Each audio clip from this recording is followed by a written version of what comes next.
Thanks for coming. This is the Remix Austin Meetup. In case you didn't know that, I'd really love to know how you ended up in this room. If you didn't know that is quite a mystery to me.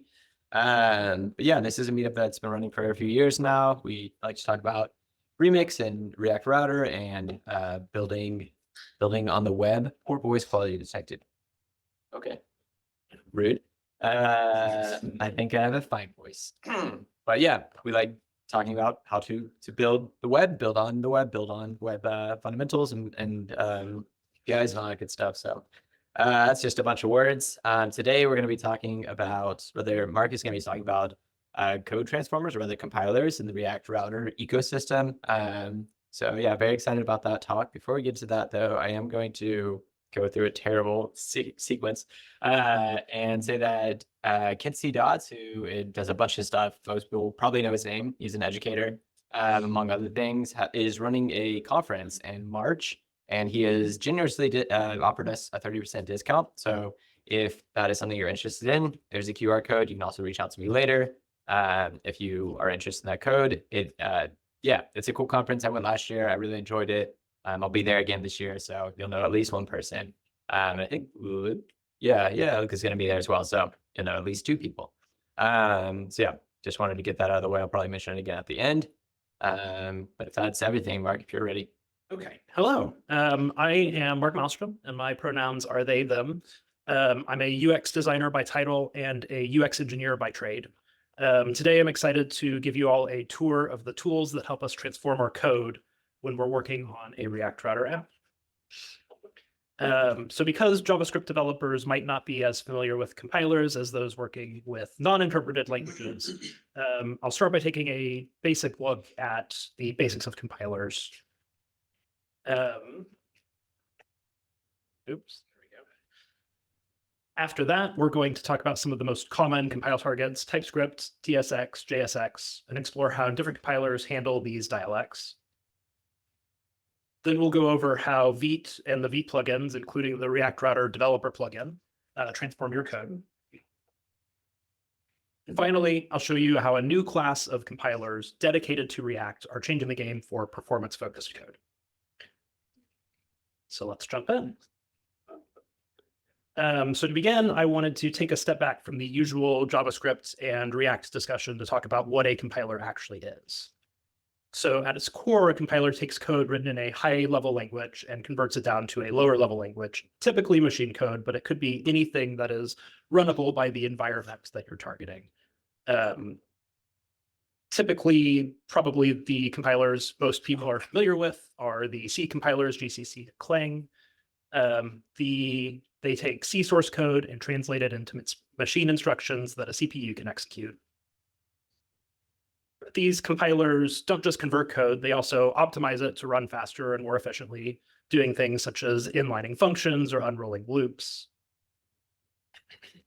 Critically, compilers also provide diagnostic information. So things that might help you catch errors early, reporting syntax issues, type mismatches, and potential runtime problems that'll help you catch things ahead of actually running your code.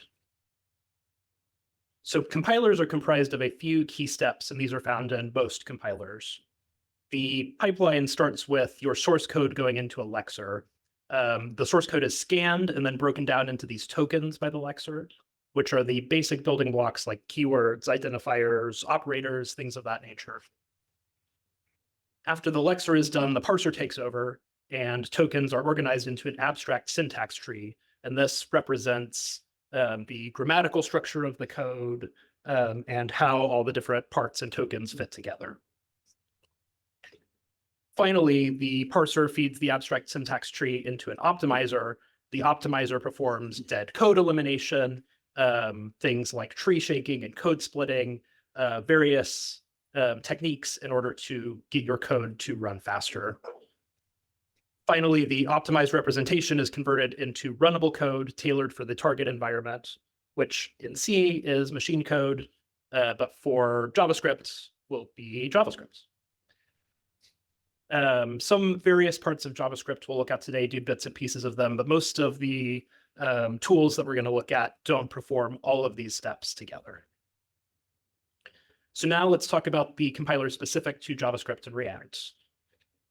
TypeScript is a fairly strict superset of JavaScript, and most of what it does is allow you to see JavaScript's invisible type system in your source code by adding type annotations.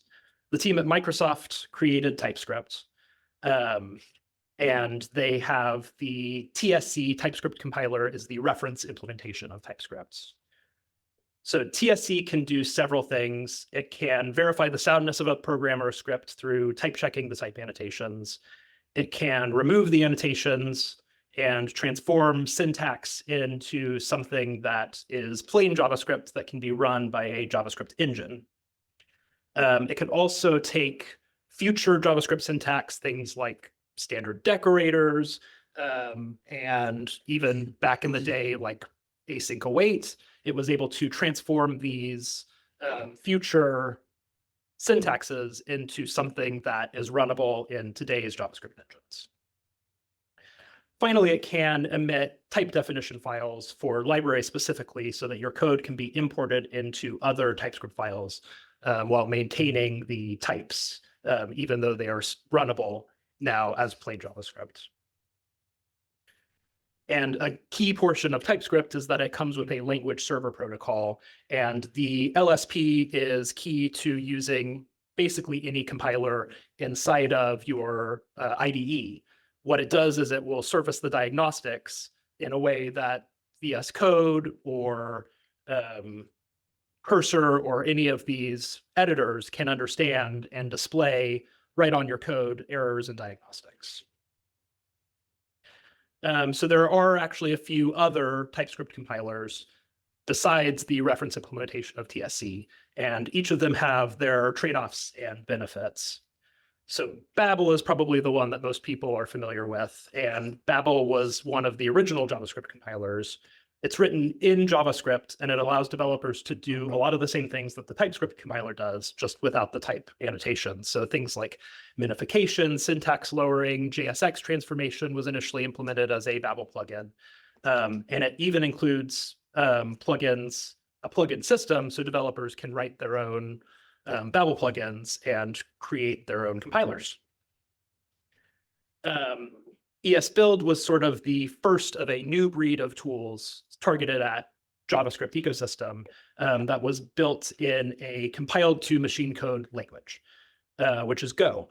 So due to the reduction of, you don't have to run Go inside of a virtual machine, you don't have that overhead, you have the concurrency primitives that Go provides, which in JavaScript is difficult to get. You know, you have to go through a worker or something like that. And so most of the JavaScript tools don't bother with multi-threading. But with Go, it was easy enough to do that ESBuild was able to gain a lot of performance over some of the native JavaScript compilers. ESBuild is also able to compile TypeScript, and it does it at much faster speeds than either Babel or the official TypeScript compiler.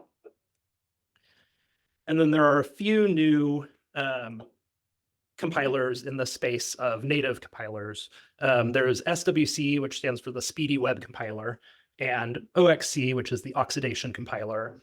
And these are tools very similar to ESBuild in that same vein that they are native programs, not written in JavaScript. They're written in Rust instead of Go, but they have that same performance-minded benefits. They try to put everything on as many different threads as possible to speed up execution.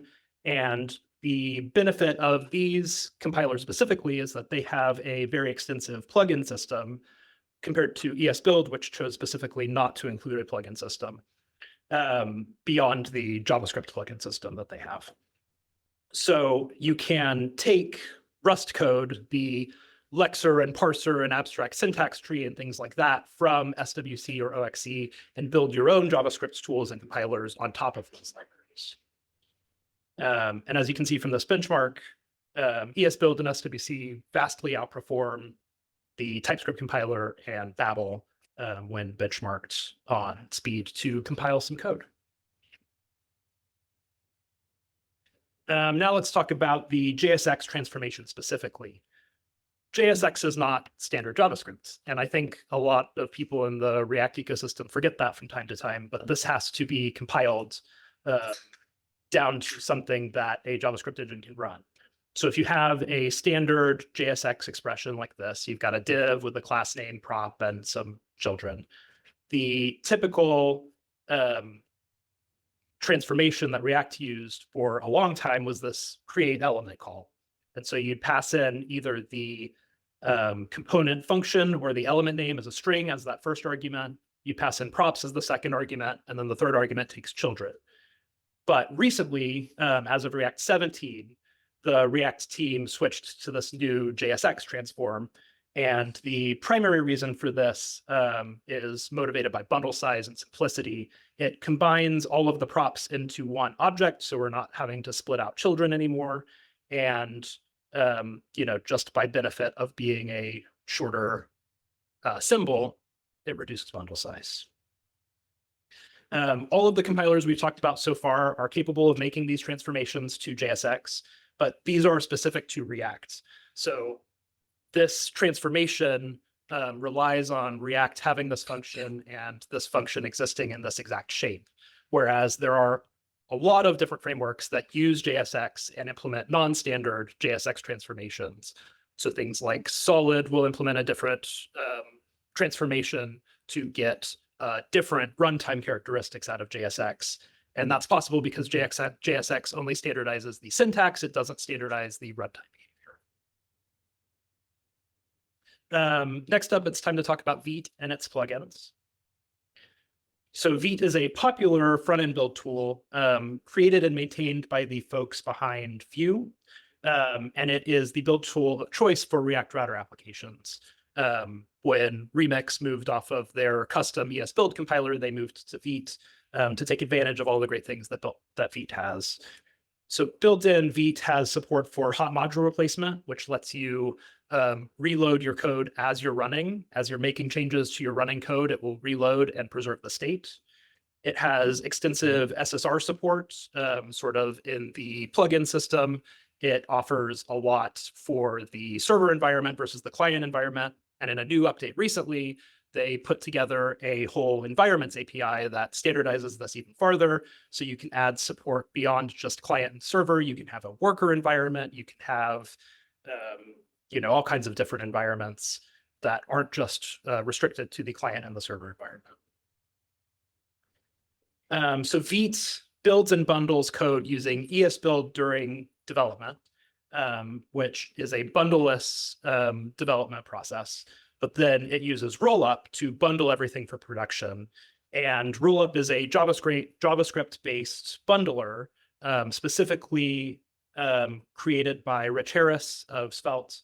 And it was, at the time that Vite came around in 2020, it was the most correct bundler in terms of code runnability, in terms of bundle size. It could get bundles down a lot smaller than some of these other tools, especially ESBuild was brand new at the time.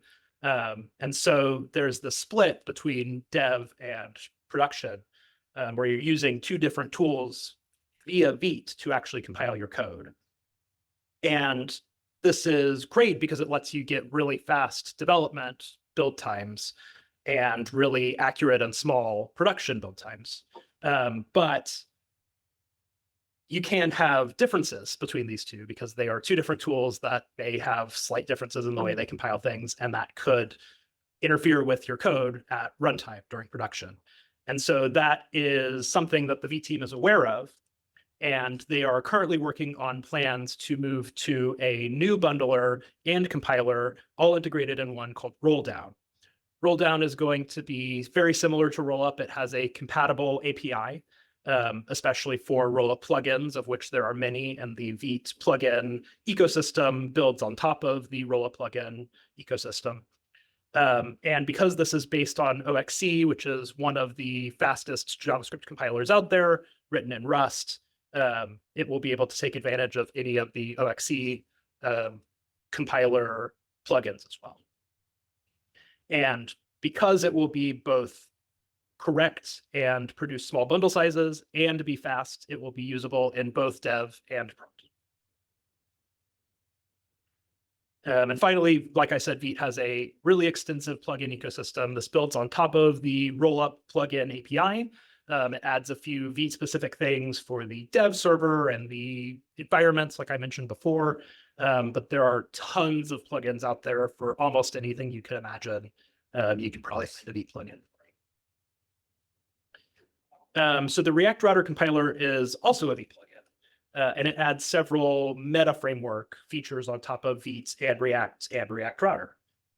So these are things like hot data reloading, which allows you to refresh not only your client code, but also your server code as you're running.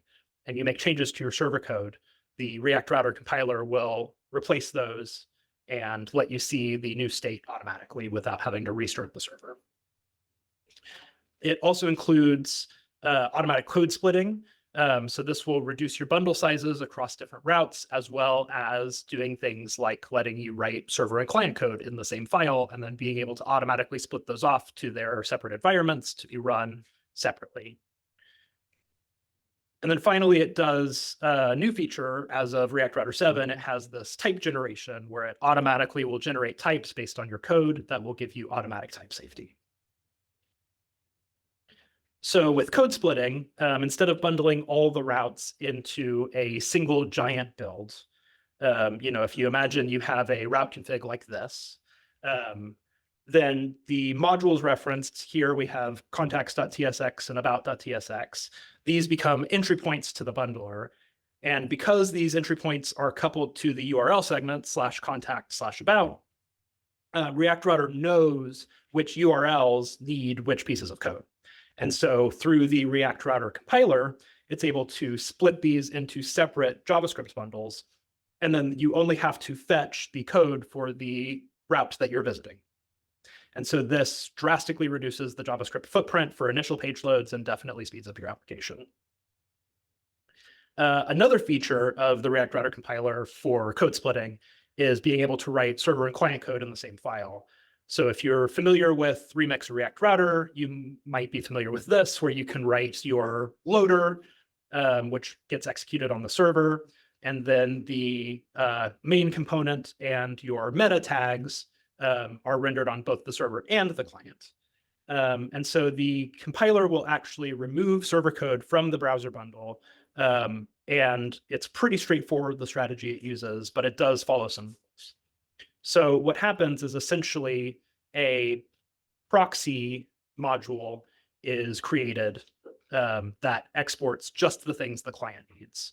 And then this will remove server code from the browser bundle because the compiler, the Vite compiler, is able to analyze the code in posts.tsx and only keep the code that is inside of meta and the component.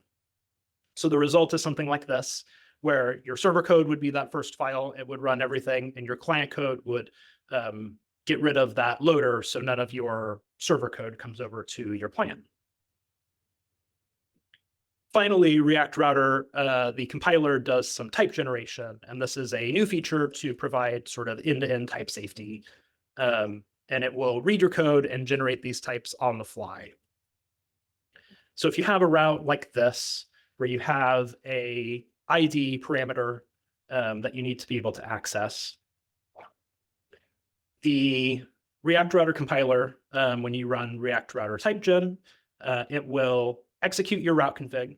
It will pull out all of the information relevant to the routes for those files. And then for each file, it will generate a plus types / the name of your file. And this goes in a special .react router directory that works with TypeScript in a specific way, where you can configure some parameters in the TypeScript config, and it will automatically pick up these types. And so this allows you to get types for your parameters. So you know that ID is strongly typed and it will be a string, and you know there are no other parameters, but it will also do this for loader data, action data, lots of other stuff. And that will give you type safe data if you are passing these through to your props. So here you return the object with planet that's type string. And because the React Router typegen has run it produces the types. So we know that loader data is going to be a planet with type string, and TypeScript will give you errors if not. Mark, is this something that VS Code already does on its own in any way? Or does it need to rely on React Router's type generation? Yeah, so it is more a feature of TypeScript than it is VS Code, but it does rely on that type generation because we basically the compiler is generating d.ts files, those type definition files. Sure. And then because of the way TypeScript is configured, it can sort of see those as if they're in the same directory that you're working in. And that as it updates those files, then TypeScript is able to read them and see the new changes. So it's running its own language server? It's not even a language server because it's able to leverage TypeScript. Okay. So it's really just writing TypeScript files, and then the TypeScript language server takes over from there. Awesome. Sandbox, we're sweet. Yeah. So the final category of compilers that we'll cover have to do with optimizing the performance of React applications. So the React compiler is the new thing everybody is talking about. This was formerly named React for Git. It is a beta project from the React core team at Meta, and it aims to automatically memoize your components for you. So the compiler uses static analysis to determine where inside of your components you would see performance benefits from memoization, and then it memoizes them through a specific code transformation. The result is very close to the equivalent of if you had written the memoization code yourself using react.memo, useMemo, and useCallback. The key part of this is that it lets you continue to write vanilla React as you're used to it without having to think about writing those manual performance optimizations. And the benchmarks don't show a marked performance of compiled code with the React compiler versus hand-optimized React code. Really, the compiler is just there to help you hit the theoretical ceiling of React's performance without you needing to think about it much. Of course, it must follow the rules of React, which I'm sure every React developer is familiar with. These have to do with hooks and idempotency and various things like that. But the React compiler knows these rules very well, and so it will it performs best. It can transform your code best if it can reason about your code, assuming that you have followed the rules of React. And then, very importantly, a compiler is not super useful without the diagnostics. And so currently, the React compiler is a Babel plugin, and Babel plugins don't provide any sort of diagnostics on their own. So what the React team has done is they provide an ESLint plugin, and this will get output from the compiler and be able to show you diagnostics inline in your editor using ESLint. The React team has indicated that in the future, they'd like to implement their own independent language server protocol as a plugin for IDEs. And that way you could use this without having to rely on ESLint. But for now, it is ESLint specific. So looking at a simple transformation to see what the React compiler is actually doing under the hood, the compiler would take some vanilla React component that you've written like this, and it would transform it into something that looks more like this. So here, various different memoization hooks and functions have all been consolidated into this useMemoCache hook, which the compiler uses to perform many of the hard-coded memoization needed for each component. One thing to consider here is that the React compiler has the potential to dramatically increase your bundle size since its output contains a lot more code than the input, even if you were hand memoizing things.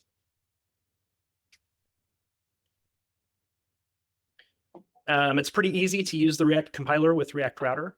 Like I said, it's just a Babel plugin, and so you can use the Babel plugin for Vite, and then use the Babel plugin for the React compiler, feed that into the Babel plugin for Vite, and it just sort of all works together, which is nice and convenient.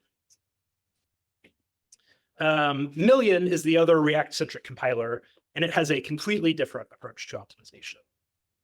So Million uses a technique called the block DOM for its compiler and its runtime. And this basically opts you out of React's rendering model altogether for the components it transforms. The compiler will automatically transform components by default, but you can also tell it which specific components to transform using the block higher order function.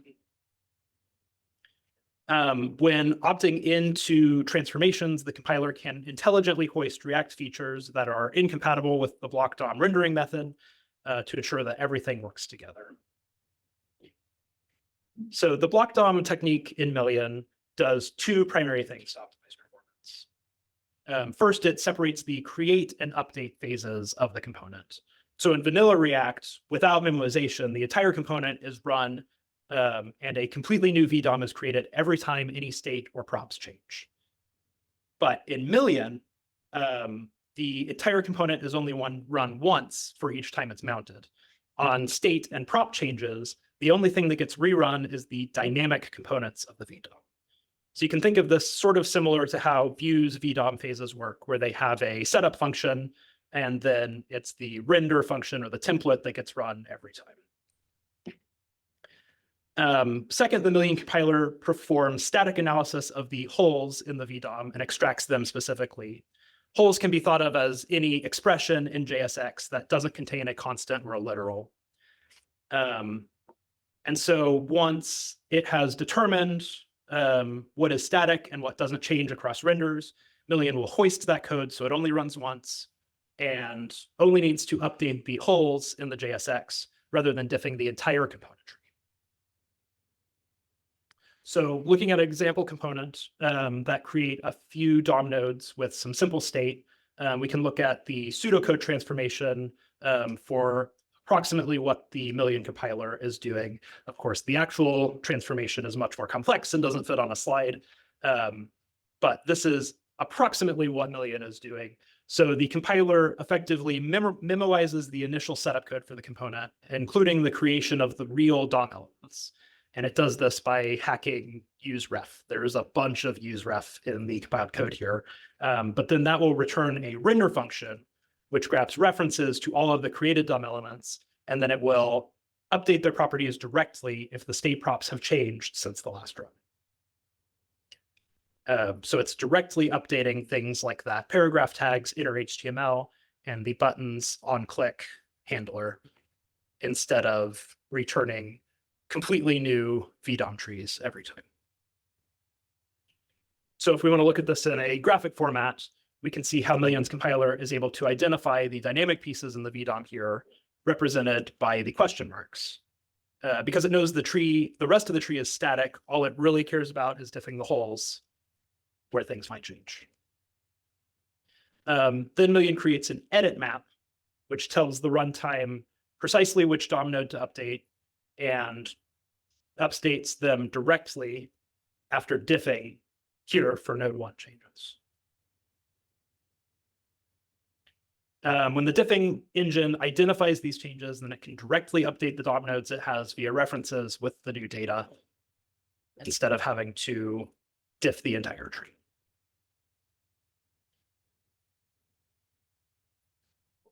So this is actually an extraordinarily successful technique for creating a performant VDOM implementation.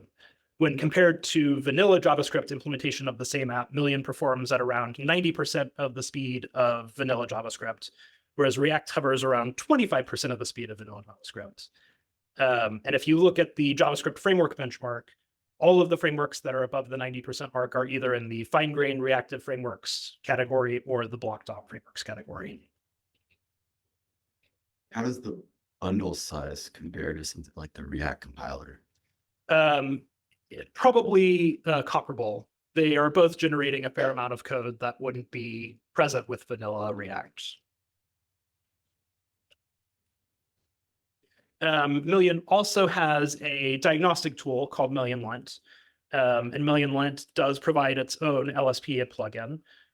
It can help you not only with static analysis to make sure that your code compiles and follows the rules of block DOM, but it can also identify potential issues with vanilla React code that could cause different performance metrics to degrade, such as INP, FCP, LCP, things like that.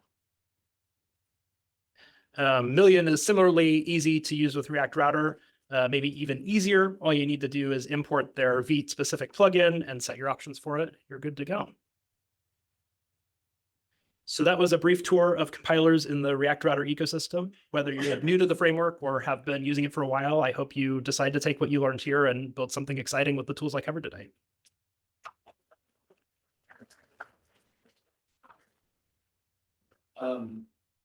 Million, is that the one that's built by the same guy that made React Scan? Yes. Okay. Is the React compiler, is that going to be, is that always just going to be like an opt? I guess it kind of depends on your, well, that's going to be in like an opt-in thing, right? It is, from talking with some of the React core team, they really want it to be something that frameworks start including by default. And I know that some of the Remix team is not as excited about that, but they see this as they want this to be the new default for React. And since they are strongly encouraging people to use frameworks, they see the path to that as encouraging frameworks to make that the default. Can you speak to the trade-off there? Because, you know, when I'm not doing anything like graphic intensive in most of my apps, so I don't think I would want to take the penalty of a larger bundle when I am not encountering any performance. Yeah, I mean, I would say, as with any solution, you should do some benchmarks on it and see really where it comes out.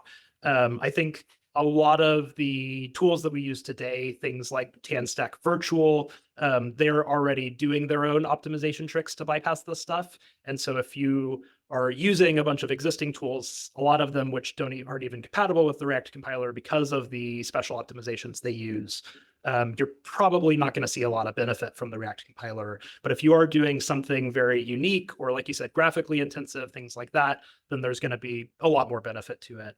But I do know that Meta is using it for all of their products now, I believe, in production.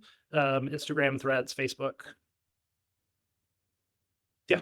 Do you know in currently in Remix with roll up and eventually with roll down, do you have any control over how it actually bundles your dependencies, both server and client side? I know that there are settings within Vite that you can set specifically roll-up settings to customize that stuff. I don't know how the React Router plugin changes that. I am imagining it's setting some of its own bundler settings. So there might be some conflicts there if you try to modify something and then the React Router compiler tries to modify some setting at the same time. But I know there is a degree of control you have over that. Yeah. Is this going to be available to review somewhere? The presentation? Yeah, I'll put it up on my GitHub. Okay. And then a follow-up as well. For the React compiler, would that parse through everything at build time, or does it work kind of on save as you're going through development? So with Vite, it will hook into Vite's update mechanisms. And so every time Vite detects a file change, it runs through its entire pipeline. And if the React compiler is part of that, then it'll get run as well. Okay, thanks. Yeah. You said that you didn't include all of the code generated by Million. Do you know if they're using any other tricks other than .enter HTML? Really, the tricks that Million is doing rely heavily on ref. So they are building the initial tree using React. Okay. And they're grabbing references to those and then telling React, don't touch this anymore. We're going to handle all the updates. Yeah. And so then they have specific to the places where the holes are, they have those specific refs, and then they use those refs to directly update either using inner HTML or Inner text if it's not like a child or some sort of, yeah. Okay. And there are like micro optimizations you can do there. I know about like different DOM APIs perform better in certain scenarios than others. And I'm sure that Aiden has thought through that because he's pretty smart about that stuff. But Yeah, and it could even be different per browser, although surely nobody wants to publish a different bundle per browser. definitely not. What would be like, why would you even want to use React if you're going to use Million.js in the first place to like completely opt out of the model? The biggest reason is because you can opt into specific components using Million. So if you have a bunch of components that are, you know, these existing libraries that you rely on in an existing app, but you really need to optimize a specific part of the app that doesn't rely on components that are published by somebody else, that you can opt into just using the block DOM for that part of the app and speed up bits and pieces. It's more of an incremental upgrade type of thing. DevX too. I mean, still write React style code, even if the output's not React, like if you're familiar with the developer experience of writing React code. Does something like Million help the, you know, in the process of server-side rendering, allow it to Remix in particular be smarter about how much it can actually render server-side versus waiting to do it in a client-side loop? In terms of sort of like islands type of thing? Yeah, Or- and you know, even in something like Next.js, it's kind of brute force of like, this is the client one and this is the server. You can do all of this on the server. Whereas Remix has to kind of try and be smart about it. And so does something like Million help it be a little smarter? Yeah, so Million doesn't really, I mean, it will just, in order to fit into the existing React ecosystem of frameworks, it will just do the entire server render the same way that React would. And then it primarily takes over when you're on the client side, and you see it's really the DOM update performance benefits that you get from that rather than reducing the code. I think theoretically, because the block DOM knows which parts are static and which parts change, you could totally build something like that, where it is able to maybe even create server components based on, it knows that this stuff is never going to change on the client, and so it can hoist it up into a server component. But to my knowledge, Million doesn't do that today. Cool. Be clever. Yeah, it'd be cool. Take credit.